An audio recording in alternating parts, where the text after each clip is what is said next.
Duke, Yo, what's happening, big dog? How you doing, man? What's percolating? man, what's going on, my dog? What's happening? Of course, you see the game 13-10 right now. Georgia Tech up despite 3 turnovers, dog. We had 3 turnovers, man. We was able to force 3 turnovers Man, I with only saw 10 that. points to show for it. Man, they and really 7 off turnovers. Three Right. turnovers, 7 points ain't it. I mean, you really and I'm a little disappointed in the run game. I wanted Mm, to see a lot more out of the run game. I was hearing run game, run game, run game, and we didn't get a chance to see it. I don't know what the stats are, but from the eye test, I mean, right now the offense doesn't the offense don't look like it's on schedule at all, to be honest. Um, I did think that Kaidon Salter had an opportunity when he took that. It was a third down. He had a yeah. great scramble. I felt like he had an opportunity to drive to use his legs to get the first down to keep the drive going, and he took a shot. Right. He had to take those. He wanted to take. You got to take that shot, but also he's like, damn, you want to get the first down. And I thought that was a momentum. That was a momentum breaker. But you can't put all that on him. He had a great deep pass to Marion Miller. Earlier today, I said, man, I think that's going to be the key for them to drop that extra safety and get one-on-ones.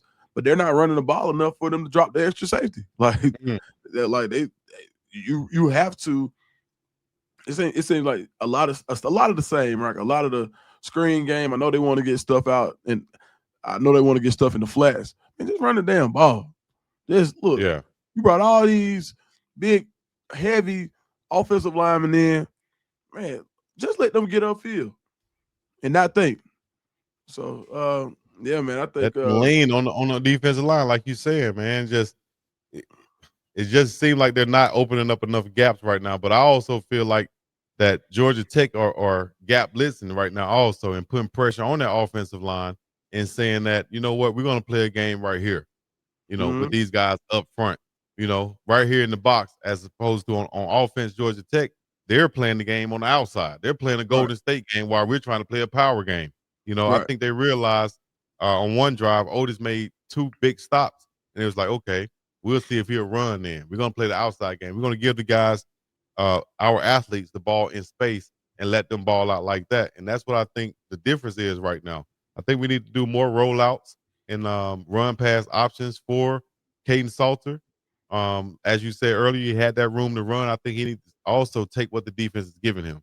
Yeah, you could take shots, but also take those lanes that you have to get those 4 to 10 yard, runs that'll keep the chains moving and keep your offense on the field and defense off the field. So I think they'll go back and look at those plays that he might have missed and find a way to improve on that. As of right You now, he's 6 of listen, 10, only 48 yards. Michael Welch, 3 for 24. 3 for 24. That's an 8 yard average, dog. Simeon Price, 3 for 21. That's a 7 yard average, dog. You got to run the ball. Run the ball, bro. It's That's not it. rocket science. I know they Right. may be doing a lot of stuff and they doing some cute stuff up front. Run it at them anyway. Mm-hmm. And what we did see was that when they ran the ball, Michael Welch was dropping that shoulder. He has a Exactly. 16-yard run, but you don't get a 16-yard run without a 2 or a 3. Exactly. So you And need it. So he's averaging 8 yards a carry. Simeon Price averages 7. He has a 15-yard run. mhm. Give him the ball. Give them the ball, man, because those Give him guys the ball, also are man. running hard too, and they don't look like they're going to be happy to be hitting them in the second quarter. I mean, the second half with them running like that. But you have to commit to it and continue to run it. And I said earlier, if you can get 4 yards per pop, that's huge. You can keep the chains moving. They're averaging 7 and 8. Commit to it, turn around, go in that locker room, tell that offensive line, hey man, this game on y'all. We coming behind y'all right now. Big guys on the outside, get ready when we take our shots. Slot guys, get ready for hot routes or whatever. But we're about to lean on this offensive line. And where you go, that's where we going. Yeah, I don't see how you don't. I think right now the offensive line actually when it came, I think a lot of this stuff is like, man, are we overcalling it? And of course, it's Mm, easy for us to sit here and say that somebody's overcalling the game, but that's what it looks like from the fan spot, from right. somebody who knows a little bit about football but watches a ton of it. Man, we run the ball. Pat Sherman's a play action guru. Give him a little fake. Get Caden Salter out the pocket. Throw the ball. Yes. After you run it, make them drop a safety. Get your guys in one-on-one coverage. It don't sound like it's that hard. Now, I never want to be in a position where it sounds like I know more about football than the offensive coordinator.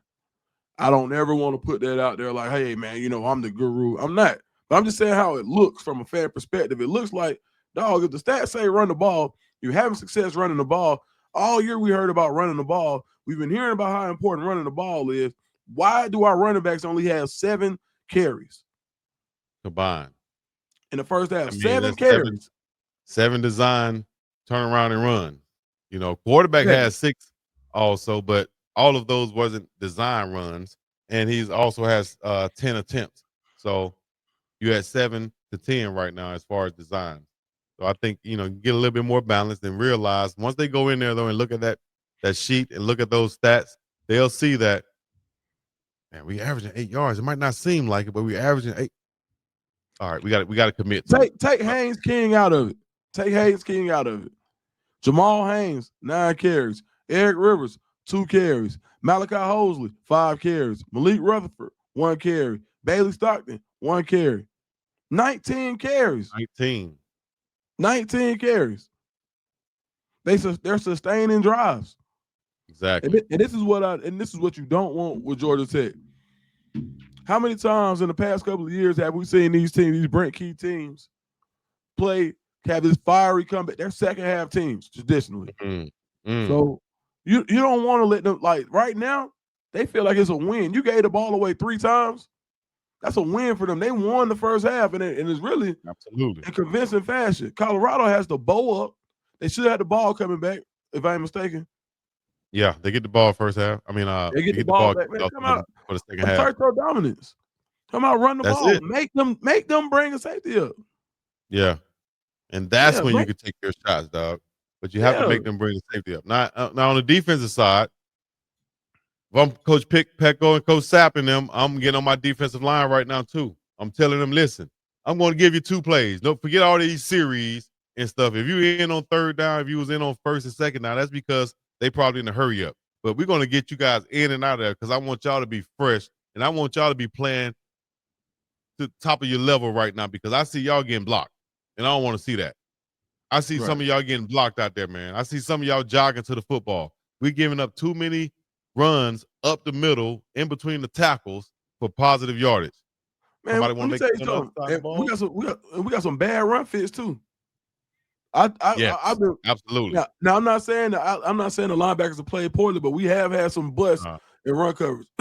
Up the alley somewhere earlier today. Look, we ain't doing no pause. We talking football. That's for the morning run. We joking. We ain't playing right now. These 2 dudes, we in here. We concerned about football right now. So we ain't doing no pausing. All right, deal. Shake hands. Boom. Listen. Oh, I'm good. I felt like today I was like, man, I was really worried about how good we were going to be up the alley. Yeah, and Jamal Haynes, and Jamal Haynes is really like, look, because you got to have a proper run fit. And then Georgia Tech runs a lot of that counter stuff, right? They want you to, they give you the eye candy up front. And then they're going to say, if you are not gap disciplined, then we're going to take it. Whatever you chase, we're going to take the backside. So, and that's what they've been doing the whole game. Yeah. And you have a couple of aggressive linebackers, not like you said, more of a wheel linebackers than Mac type linebackers. But I think you have a guy on the bench. I saw them put Jeremiah Brown in, but I like Kaidon Salter. For whatever reason, I like him. I think he can be that Mac type linebacker that could have the correct fits on those inside runs, probably a little bit more than those other guys who I feel like are more sideline to sideline wheel or coverage linebackers at the end of the day. But if you're fitting up front and you're getting off blocks up front, that can really help out those guys too. Eat up some blocks by being aggressive and using your hands. I see Brandon Davis Swain make a couple plays in the backfield and got back there and hit the quarterback. I wasn't even expecting him. I missed it. Yeah, I wouldn't expect him to start either. But Uncle Neely did mention him though on the morning run a couple times. He said he's been seeing him get some reps, and a lot of people been asking about him too. So to see him out there starting next to Big Barnes or Otis? I think he was in with Barnes. Yeah, and Otis come in also. Man, and then you got to get rid of these like that Parks defensive pass interference. Penalties. No good at all. No good. We got to be disciplined, dog. That's a drive killer. I mean, that's a drive extender. How many Yep. drives were extended by penalties, by Mm-hmm. bad penalties too, egregious penalties that's like, all right, dog. And then we get penalized and celebrate. It's just certain stuff like look, let me get the microphone at halftime, from what it looks like. But I can imagine Coach Prime got an earful for these guys. And the earful that he has for his guys, the position coaches have it as well. I think you'll see a different Colorado team in the second half, but it starts with the CEOs and that the offense and the defense, and those are the coordinators. And these guys got to say, okay, look at the stat sheet. What's working? Can I get away from my first 15? Especially offensively.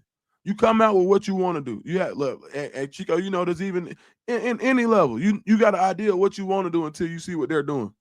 You can look at all the film in the world, but exactly.